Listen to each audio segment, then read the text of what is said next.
I think because we skipped one, so it might be 6, but okay, I think we're recording now. Okay, recording now. Okay. So I've kind of already talked a little bit about this for the recording thing, but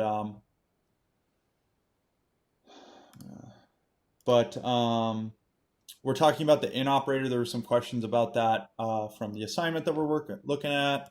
So we're going to look at this example here. I've got a stats quiz data frame, and so we look at that. Look at that data frame. I've got a lot of things open. So one thing about RStudio that I don't really like is that it just keeps the stuff open. It's kind of annoying to delete out tabs. But so we have subjects here, 7 subjects. We got some data on them, attempts on a statistics quiz.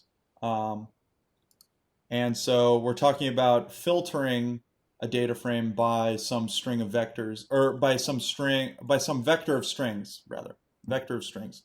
And another example of this would be like if we have data on every country in the world, um, and we're only interested in a subset of countries. If we want to basically if we want to filter some variable by a set of values within that variable, we can use this in operator. So we make a vector of names that we know are in there. It's not going to work if we don't. Well, it will work if like we add, I don't know, what's another professor in the stats department? Kelly Shaw. Um, so we had Kelly in. That's not going to really do anything when we run it later. Like it's not going to like mess it up. It'll just be like, well, I don't see Kelly in here, so I'm not going to put it, right? I mean, I could put all names here that aren't in the actual vector, aren't in the actual column in the data set, but it's not going to matter. It's just not going to work how we want it to. But so I'll just get rid of that.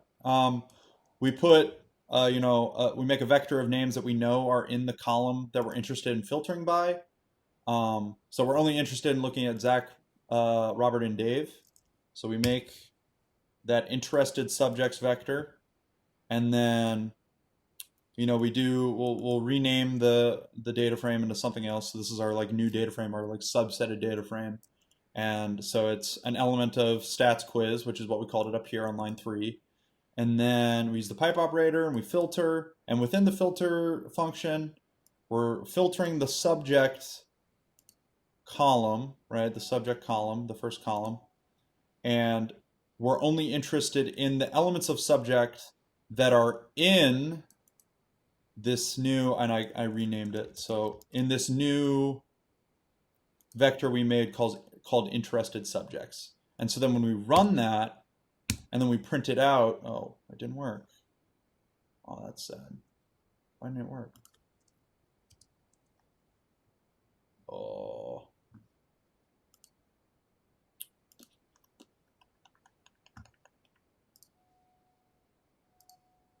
What? Oh, it's because I renamed it. That's why. Hey, we're good. I'm still right. Yeah. So then when we can view that. How about that? That'll,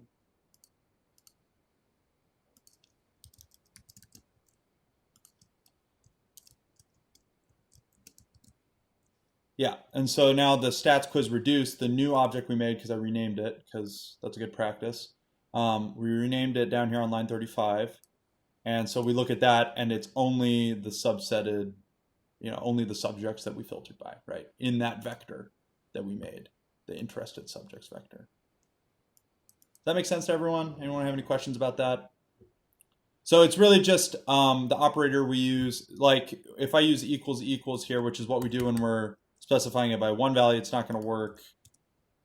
Yeah, it's going to give me a, oh wait, no, it doesn't know what Q is. Yeah, so object length is not a multiple of the shorter object length. So this object, I mean, by definition, a subset is something that's shorter, right? So we're looking to reduce down the data set into something more specific. So because the size of this doesn't equal the size of that, it's got different dimensions and it freaks out. So we need to tell it that we're interested in the elements of this rather than it as a matrix or whatever. Matrix algebra, yay. But yeah. So today's thing, I was kind of looking for it to just be kind of questions from the content from pivoting, and maybe I'll just go over the pivoting content. Does that sound like something? Who has had a chance to watch the video? You can be honest. That's okay. I did just release it yesterday, so. Oh, very good. It's okay, Morgan. It's okay. You don't need to. Oops. No sweat. No sweat. No sweat. Oh, No sweat. So how about I just kind of do a brief overview of it? I mean, it's kind of like a 5 minute video anyway. Maybe I'll say it in a different way and it'll make more sense, and then we can ask questions. Does that sound good, everyone? I'm not hearing any opposition. Yeah, yeah, that sounds good. Okay, sweet. So I'm gonna delete the stuff we just did, and I'm gonna clear my environment too, just so it cleans it up for me. I don't know why my mouse is being freaky right now, but it is not. I can feel some lag in what's going on, which I'm not a fan of, but you know, it'll be okay. Move the camera thing down there. Oh, get rid of that. Okay, so I'm actually going to clear this up here. And this happens a lot when you're pivoting stuff and you're working with data frames and merging and pivoting data frames. You end up with a lot of objects in here and it can be kind of overwhelming, which is why renaming for every new thing you make is kind of maybe not the best thing, but you know, it's kind of whatever your workflow is. But so to back up, so I've got, as I explained before, this stats quiz data frame. I made this data frame. It's we've got attempts on a statistics quiz out of 100. I put sex in there just to have another variable. I don't know. It probably wasn't super necessary. And then I've got some subjects. And I have the view here. I probably didn't need to do that. Have that in there. So this, when we look at it, this is what in the tidyverse sort of vernacular, it's wide data, because we have things, attempts, which is a repeated measure. It's oftentimes a repeated measure of the same thing. It's also, you know, another really good way to think about this type of data is what we call country year data. So if I have a bunch of economic data about EU countries, and I've got multiple values of one measure, like say it's GDP per capita, I've got multiple measures of the same variable over time, over multiple years, right? So if I have data on the UK's GDP per capita from 2000 and then 2001 and then 2002, I've got the same measure of different variables. Or I've got multiple measurements of the same variable, but different numbers over different years, right? So in this case, I've got 3 measures of the quiz score for Zach. I've got 3 measures for the quiz score for Dave, and so on and so forth. And having each attempt here is like having a year for each, or having a column for each year of data. So I have a column for each attempt at the stats quiz, right? So in sort of the tidyverse vernacular and sort of data set or data frame, data management sort of vernacular, this is wide data. So this can make doing sort of the hard analyses that we do later a little annoying, because then we're having to access multiple columns and average. Let's say we want to average my quiz scores, having to average them along multiple columns.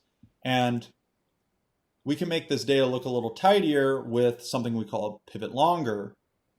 It's a command that turns wide data into long data pretty much. So if this is wide data, the other way, and we'll see that, is long data. So I'll show that, I guess. We can look at that. I think it'd be nice to look at it.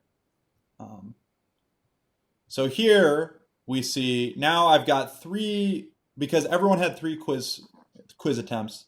I now have 3 measurements of Zach, 3 measurements of Dave, and so on and so forth, with the attempt name in a new column called attempt, and then the value of the quiz score for that attempt. And we see that it's the same, because my attempt 1 is 80, or not mine, Zach. This is, yeah, it's not me. 80, right, for attempt 1, 80 for attempt 1, 83 for attempt 2, you know, and so on. And it's all correct. And so we do that using this pivot longer command here. So the first parameter we use is the data set, you know, so we put in the, I should probably label it. That would probably be nice. So data equals, right? That's the first parameter. We're just specifying the data. We specify the columns we want to make into, you know, sort of the repeated set. And so in this case, we use, oh, get rid of that. Don't save.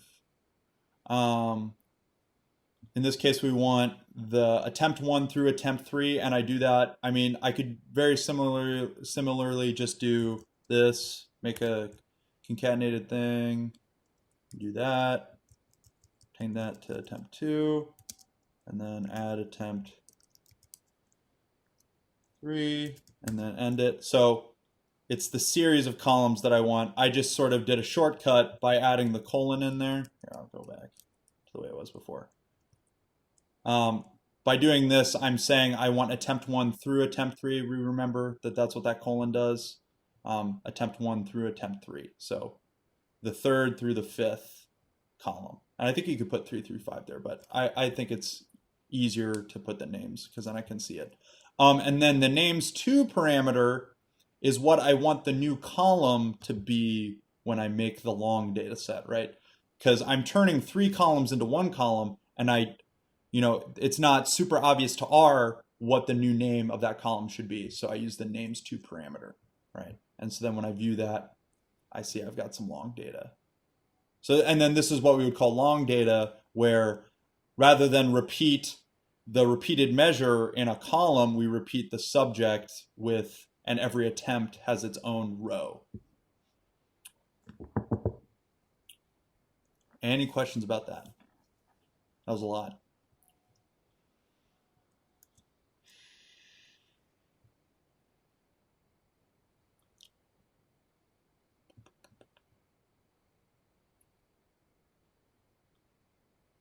Okay, so now we have a different quiz. Actually, I'm gonna clear it. Just get rid of these, just so it cleans it up. Yeah, so we're gonna run this. So now we have a new quiz, and it's really the same thing. And I really could have just gone backwards with the one we already had, but I wanted to do a different quiz. So this one we have a legal quiz, right? All the same subjects, but this time it starts with a long data, right? So we have individual attempts on individual rows rather than individual columns. And so therefore we have repeated iterations of the subject name, right?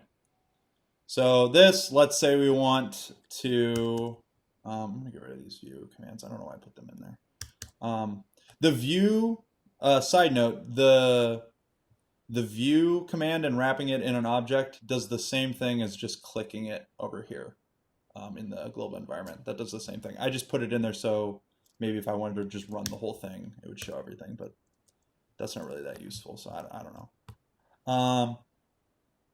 So we've got this long data set, and it's given to us long, and so if, let's say we wanted to make it look like how the stats quiz looked at first, and we want each attempt for each subject to have its own column so that there's only 7 rows, right? Because right now we have 21 rows because we have 3 subjects, we have 3 levels for the subject factor: Zach, Dave, Robert, Ellen, Jason, Dirk, and Karen, right? So there's 21 because each one of them has 3 attempts. So there are 3 rows for each individual. If we wanted to change it so there's only 7 rows, but then more columns, so each column is an attempt, we would use the pivot wider, right? So kind of going back to wide data versus long data, right? When we're turning it into longer data, we use pivot longer. When we're turning it into wider data, we use pivot wider. And so the same thing, we have data as the first parameter. And so we use names from, whereas back up here we use names to, right? Because we're naming a new column. Now we're turning the levels or the values from a column into the new column names, right? So we're going to take the names from an existing column and turn them into the names of the new columns, right? So names from would be the attempt column from the long data set we have, right? Because we want the names to be attempt one, attempt two, attempt three, attempt one, attempt two, attempt three. So we're going to take the names from that column called attempt, right? And the name doesn't mean anything. It could be, you know, X or Y or Z. You know, the name doesn't matter. It's just whatever the name of the column is. Oh my God. I'm getting so much lag on my mouse. I hate it. Oh, but so we take the names from the attempt column, and then the values from, right? I called the values column, you know, the score for the quiz column is under a column called scores, and we want to take the values from the, you know, sort of matching attempt, and we want those to be the values of the new, in the new column, or in the new rows rather. So then if we look at the wide legal data, it's the same thing, just sort of rearranged.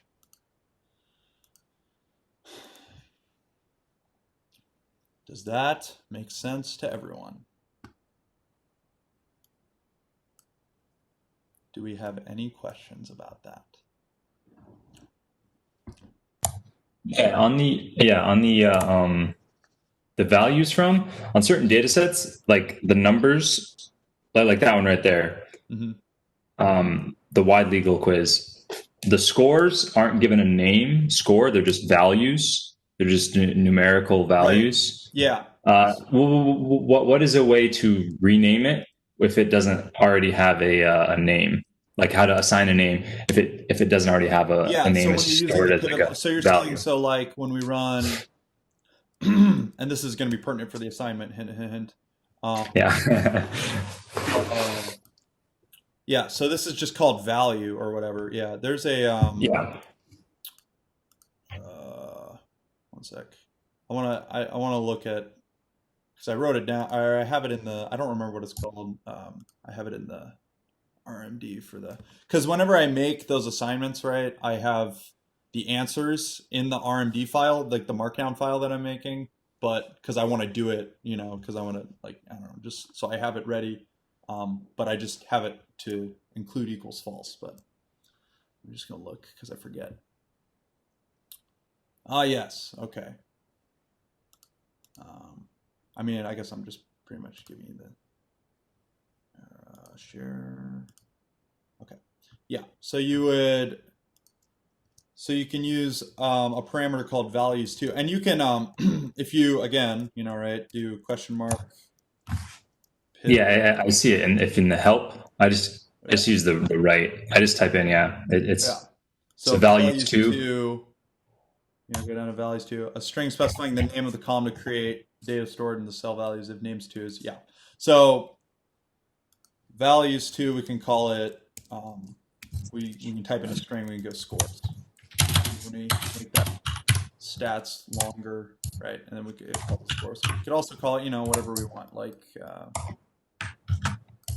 stats quiz scores. You know, something more specific maybe. I don't know. I'm just trying to show that it's kind of arbitrary and it's kind of whatever you want to call it. See how that changed, everyone?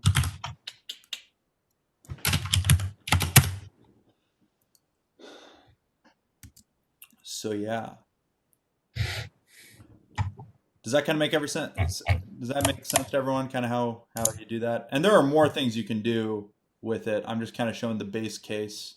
Um, and it sort of comes up on a case to case basis. Maybe some other things that you'll need to, maybe some other things you'll need to do with that. Names repair. I don't know. Yeah, you can I had a check quick NA question. values, stuff like that. Yeah, what's up, Lauren? So in reference to the homework, are we basically supposed like do you want us to do like so like there's two data sets, the index and the life. So like we have to basically each exercise is gonna have technically like two like sections if that makes sense. I don't know if that makes sense. Let me see.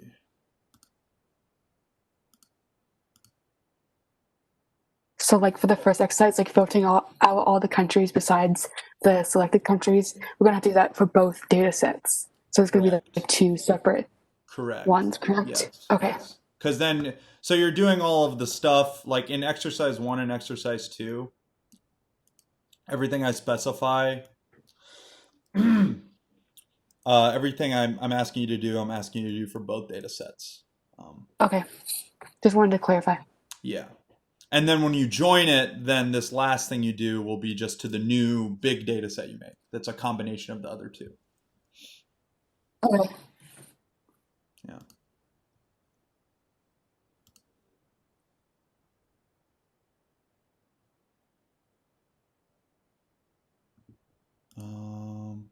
Yeah. Anybody else have questions? Burning questions about the homework? I can maybe give some helpful hints, I guess. I'll share my screen again. Kind of going back and forth a lot today. But yeah, so just to kind of explain what's going on. So I commented this out, but like it was just because I didn't want it to print out the thing when I compiled the markdown file.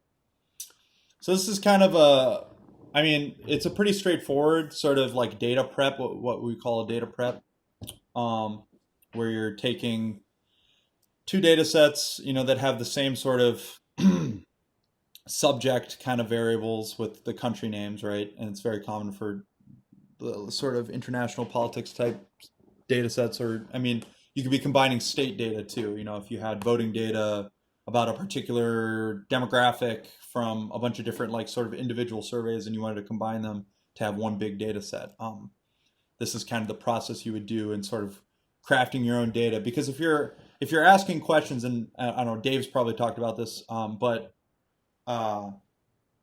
if you're asking questions that are like sort of worthwhile to ask, there's not necessarily going to be the perfect data set out there for it, So you're going to kind of need to find the stuff from stuff that already exists and sort of combine it in different ways. And so this is really useful for that kind of practice. So we've got,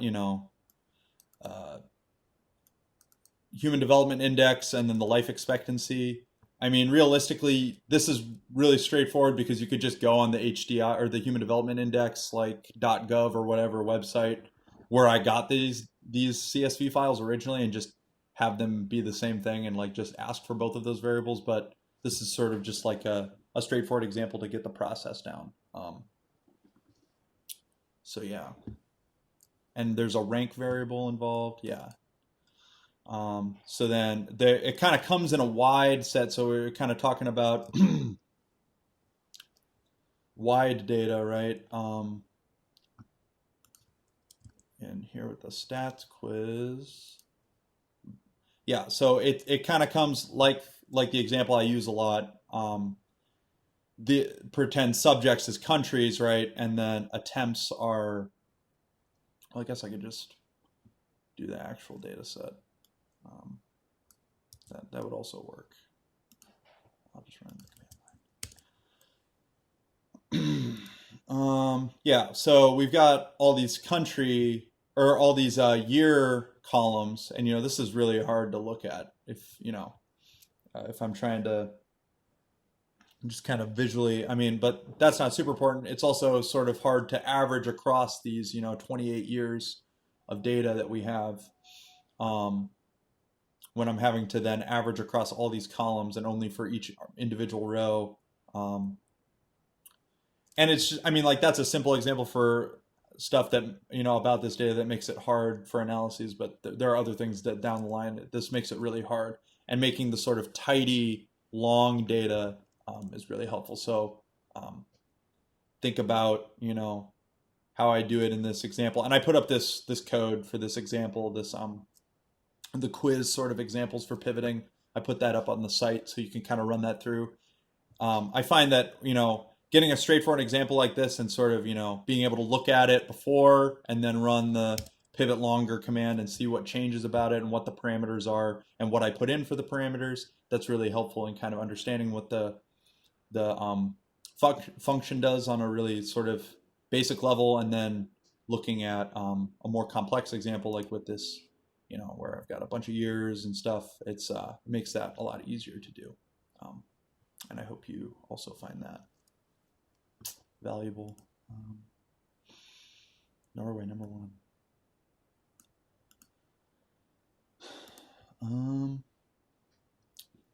So yeah, are there any other questions about the assignment?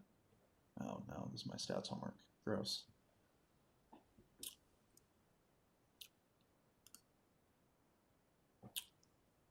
Was that example, sort of the stats, the quiz, whatever example, helpful for understanding pivoting? Are we feeling good about pivoting? It's sort of just like reshaping data sets, making it easier to use. Shaping stuff to make it easier to use. So merging, are we feeling good about merging and stuff? Kind of using the indexes, right? How do we feel about that? Okay, so if there are no other questions, I think I'm going to call this meeting, if that's cool. And I'll stick around if anyone has like burning questions that maybe they just didn't want to ask in front of everyone. That's fine. But I'm going to stop recording now.